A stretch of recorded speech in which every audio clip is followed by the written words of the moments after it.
Good morning everyone and welcome to another RF crypto video. On today's markets, we see that the prices have gone down by 3.10%. It is another decrease. So for the second day in a row, we're in the red. Bitcoin has gone down by 2.6%. Ethereum has gone down by 4.41%. As I always say, Ethereum always overreacts when the markets go down, and this is another case of it. Tether is holding up its peg pretty well, USD coin as well. XRP is down. Everything is basically down except for a few green candles here and there where it's token specific factors that are pushing its prices up. But in general, we are in the red. The prices are decreasing. Bitcoin has gone below the $29,000 level and it is heading down to the $27,500 support level. The price of Bitcoin has been testing the $28,600 support level, and we have seen a couple of red and green candles. And whenever the bears get into the market and try to push the prices below this level, the bulls come back and attack. And then the bears try and push it down again. So now the markets are moving laterally. They are consolidating. For 4 days in a row, we have seen higher lows, but now the low is lower than yesterday. So it means that the price is unlikely to break this $30,000 level in the short term.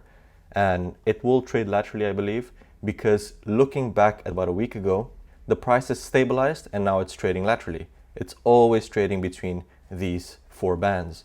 And we can see that it is laterally because although the prices have spiked and dipped, the average is this $30,000 line. The price of Bitcoin is trading at this level effectively. So is the big winner from the crypto crash the USDC stablecoin, so USD coin? This is because basically the USDC was padding its market cap while UST was headed for zero, and USDT briefly lost its peg to the dollar and processing billions in redemption. At the start of the crash, on the 8th of May, USD coin had a market cap between 48 and 49 billion. After this crash, and after May 11th, it now sits at 52, close to 53 billion. Looking here, it's now at 52.3 billion. And USDC has now emerged from the crisis as the fourth largest cryptocurrency by market cap, and it is closing the gap to USDT. Tether's USDT lost over $7 billion in market cap, and now the difference isn't that great. If you look here, from 80 something billion, it went down to 74 billion. So now the difference is only about 20 billion. And if this trend continues to materialize, soon enough USDC will catch up to Tether and it might even overtake it. So in August 2021, the Sensor Consortium, which is a group funded by Circle and Coinbase to help manage USDC, announced that USDC would only be backed by cash and treasuries. So these are extremely liquid assets that can be easily converted to cash. And this was mainly due to the fact that in July 2021, an attestation report showed that it held more than a quarter of its reserves in commercial paper, certificates of deposit, and corporate bonds, which can be quite risky. Therefore, they moved to ensure their users that their backing is secure by switching from these commercial paper, certificates of deposit, and corporate bonds merely to cash and treasuries, which are very, very safe. And it's a good move by USDC, and this is exactly why it suffered the weathering when USDT and UST started facing woes. Basically, what their chief strategy officer said is that if you want to reference the dollar and create price parity fighting buyers and spenders remorse, you actually need to hold on to high quality liquid assets that are dollar denominated and inside the regulated banking system.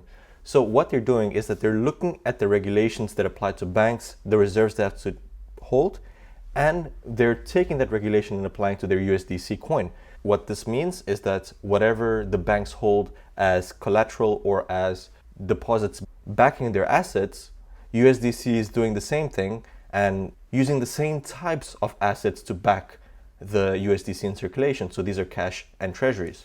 Also, the chief strategy officer stated that financial risk isn't exclusive to the algorithmic stablecoins like UST, and it can also be found in other stablecoins where collateral and the composition of reserves is too opaque to inspire confidence, or it's too correlated with illiquid assets with questionable credit quality to endure periods of stress. And this might seem like a blow to Tether because, as you know, Tether holds a lot of its reserves in commercial paper and deposit certificates, which aren't that safe. And a lot of the legislation that is being passed regarding stablecoins, or a lot of these regulations that are being proposed, are aimed at Tether. Because remember that they weathered a 2-year investigation from the New York Attorney General's office. This has been long forgotten. And this investigation was due to an allegedly fraudulent $750 million loan from Tether to its sister company, which is the crypto exchange Bitfinex. And the investigation determined that Tether's backing wasn't all that it seemed. And they basically misrepresented what their deposits were, and it basically uncovered that a great percentage of their deposits are assets which are illiquid. They settled this lawsuit for $18.5 million, but despite this, over 30% of its deposits are in commercial papers and certificates of deposit. And these are not very safe assets. And that's why USDC has moved on from it. And following USD's crash, a lot of people are going to look at the stablecoin's reserves, and they're going to look at what are the assets that are actually backing the coins that are in circulation. And once they see that almost 30% of Tether's deposits are in unsafe assets or illiquid assets, they might say that this is too risky for me. I don't want to risk having UST happen to me. And because there's a lot of fear in the market, they might switch to USDC and other stable coins that are backed by very, very liquid assets like cash and treasuries. Also, USDC is now synonymous with its stablecoin. However, they have aspirations to be more than just synonymous with USDC. So for example, it launched a venture fund in November and boasts payment products that it hopes can be more valuable than the stablecoin they were created to support. Of all the stablecoins in the market and of all the top stablecoins, USDC seems to be the safest and more positioned for success at the moment. But fortunes changed. I hope that they can get a fully independent audit of their reserves and ensure that most or all of their reserves are in fact liquid assets like cash and treasury. If they can do that, then it ensures the public that USDC is a relatively safe stablecoin and that more trust can be placed in it. So things seem to be getting worse for Terra because South Korean watchdog reportedly fines Terraform Labs $78 million for tax evasion. According to a report published in Naver News, South Korea's National Tax Agency has slapped Terraform Labs and its co-founder with a $78 million penalty for tax evasion. And why this is the case is because Terraform Labs and its various subsidiaries revealed that the company was registered in the British Virgin Islands as well as in Singapore because they were unhappy with the crypto taxation in South Korea. So what they did is they liquidated Terra's domestic operations and then they moved it to British Virgin Islands and Singapore. However, according to Korean law, although both subsidiaries were registered abroad, the place of actual management was in South Korea itself. And according to the law, once again, the place of actual management is considered for tax purposes than the registered country. So tax is owed by these subsidiaries in British Virgin Islands and Singapore to the South Korean tax authorities. And they didn't pay this. And because of this, they're being fined. And this is not the first time.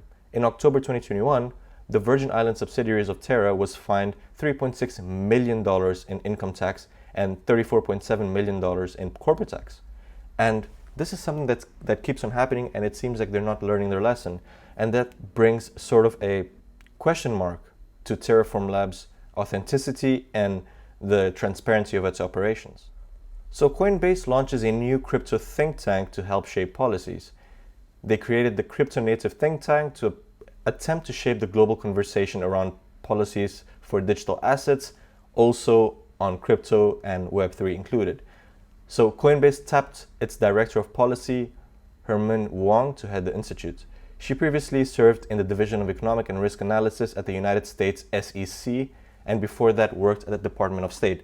So Herman Wong is already familiar with regulations and how the SEC works and how the government works in terms of shaping regulations and what regulations would work best in terms of creating a balance between what the government wants and what the companies want. Also, the related Coinbase Institute Advisory Board has also been formed beside the crypto think tank, and it will feature academics across law and finance from top universities like Harvard, MIT, Duke, and Johns Hopkins. And this is great because these academics actually know, they studied all their lives to know what is best for the industry and what regulations would work best in terms of maximizing tax revenue, but at the same time creating a conducive environment to do business. So this institute hasn't singled out specific policies to advocate for, but its next move will be to publish more original research that will provide the public, policymakers, regulators, and academics with a better understanding of crypto's diversity and interconnection to the overall economy. And this seems like a lobbying scheme or a lobbying mechanism. However, if they can lobby for regulation which is conducive for themselves, which maximizes tax revenue for the government, and which allows the mass adoption of cryptocurrency, I don't see how this can be a bad thing. It can only be a good thing. Obviously, we have seen lobbying in the past being used for malicious purposes, and I suppose the global audience is now traumatized by how lobbying has shaped various industries, specifically the pharmaceutical industries in the United States. But if the crypto lobbying mechanisms through think tanks can actually influence policy to the benefit of everyone, then I think it's a good thing. And with that, we come to the end of today's video. Thank you very much for watching. If you enjoyed the video, please leave a like, hit the subscribe button, and share this video with your family and friends. Invest wisely, and cheers.